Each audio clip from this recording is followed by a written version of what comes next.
सोचिए, हम सब अपनी जेब में हर रोज भारत का इतिहास लेके घूमते हैं। कोई भी सिक्का या नोट उठाकर देखिए, उस पर वो 3 शेर, जो असल में 4 हैं, बड़े गर्व से बैठे दिखेंगे। ये हमारी पहचान है, हमारा राष्ट्रीय चिन्ह है। लेकिन इसकी कहानी एक ऐसी कहानी है जो खोज, किस्मत और हजारों साल के इतिहास से जुड़ी है। ये कोई आम डिजाइन नहीं है, ये है भारत गणराज्य की आधिकारिक मोहर। हर सरकारी दस्तावेज, हर पासपोर्ट और हर नोट पर मौजूद ये हमारी संप्रभुता की पहचान है। जी हाँ, ये सच है। जिस प्रतीक को हम इतना सम्मान देते हैं, वो लगभग 800 सालों तक जमीन के नीचे मिट्टी और अंधेरे में गुमनाम पड़ा हुआ था। तो सवाल ये है कि आखिर ये हम तक पहुंचा कैसे? तो चलिए इस कहानी के हीरो से मिलते हैं। इनका नाम है F.O. ओर्टल। पेशे से तो ये एक ब्रिटिश सिविल इंजीनियर थे, लेकिन इनका दिल भारत के प्राचीन इतिहास के लिए धड़कता था। देखिए, इस अविश्वसनीय खोज के पीछे घटनाओं की एक पूरी सीरीज है। सब कुछ शुरू हुआ 1794 में, जब जगत सिंह नाम के एक दीवान ने ईंटों के लिए एक पुराने स्तूप को तुड़वा दिया और अनजाने में एक रास्ता खोल दिया। फिर एक सदी बाद 1903 में F.O. ओर्टल की पोस्टिंग वाराणसी हुई और 1904 की सर्दियों में जब खुदाई चल रही थी, तभी वो पल आया। एक मजदूर का औजार किसी चीज से टकराया और एक अलग ही आवाज आई। वो ईंट नहीं, बल्कि एक तराशा हुआ पत्थर था। जरा सोचिए, वो लम्हा जब मिट्टी की परतों के नीचे से ये शानदार कलाकृति बाहर निकली होगी। 7 फुट ऊंचा पत्थर का एक स्तंभ शीर्ष, जिस पर 4 शेर बैठे थे। उनकी दहाड़ भले ही खामोश थी, लेकिन उनकी आंखों में एक गजब का तेज था। ओर्टेल ने खुद अपनी डायरी में लिखा, ये खोज एक चमत्कार थी। और वो सही भी थे, क्योंकि इतनी ऊंचाई से गिरने और सदियों तक दबे रहने के बावजूद ये स्तंभ शीर्ष काफी हद तक सुरक्षित था। ये सच में किसी चमत्कार से कम नहीं था। तो सवाल ये है कि इतना कीमती स्तंभ आखिर जमीन के नीचे पहुंचा कैसे?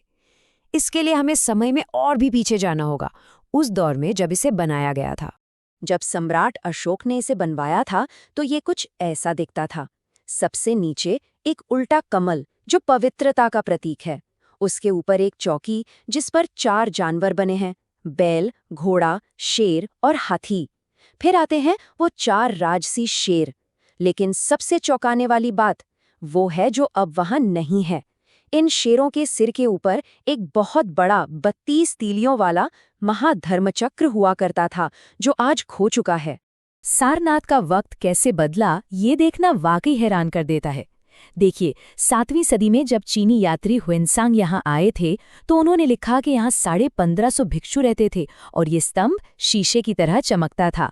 लेकिन फिर 12वीं सदी के बाद लगातार हमलों ने, खासकर कुतुबुद्दीन ऐबक के आक्रमण ने, इस जगह को पूरी तरह से उजाड़ दिया और ये एक वीरान टीले में बदल गया।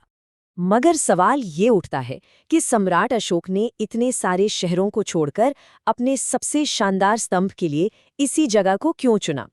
इसका जवाब सारनाथ के नाम और उसके इतिहास में ही छुपा है। देखिए, सारनाथ का नाम सारंगनाथ से आया है, जिसका मतलब है हिरणों का स्वामी। एक जातक कथा के अनुसार बोधिसत्व ने यहाँ हिरणों के राजा के रूप में जन्म लिया था और एक गर्भवती हिरणी की जान बचाने के लिए उन्होंने राजा के सामने अपना बलिदान दे दिया था। उनके इस त्याग से प्रभावित होकर राजा ने उस पूरे जंगल को एक अभयारण्य बना दिया। और फिर इसी पवित्र धरती पर इतिहास ने एक नया मोड़ लिया। साल था लगभग 528 ईसा पूर्व। ज्ञान प्राप्ति के बाद सिद्धार्थ गौतम, जो अब बुद्ध बन चुके थे, इसी जगह पर पहुंचे। यहीं पर सारनाथ की इसी मिट्टी पर बुद्ध ने अपना पहला उपदेश दिया, जिसे धर्म चक्र प्रवर्तन यानी धर्म के पहिए का घूमना कहा जाता है।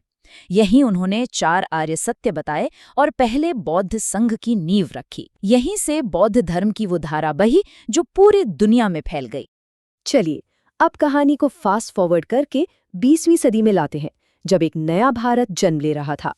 1947 में आज़ादी के बाद देश के सामने एक बड़ा सवाल था। एक ऐसा राष्ट्रीय चिन्ह कैसे चुना जाए जो करोड़ों लोगों की भावनाओं को, उनकी विविधता को एक तस्वीर में समेट ले।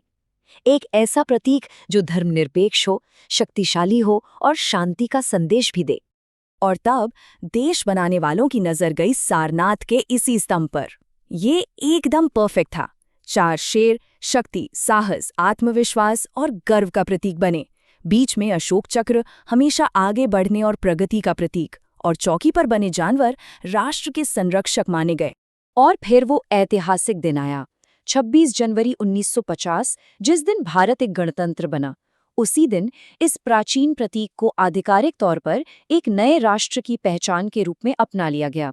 लेकिन कहानी यहीं खत्म नहीं होती। इस प्रतीक में एक बहुत जरूरी चीज जोड़ी गई। शेरों के ठीक नीचे मुंडक उपनिषद से लिया गया एक वाक्य देवनागरी लिपि में लिखा गया, सत्यमेव जयते, यानी सत्य की ही हमेशा जीत होती है।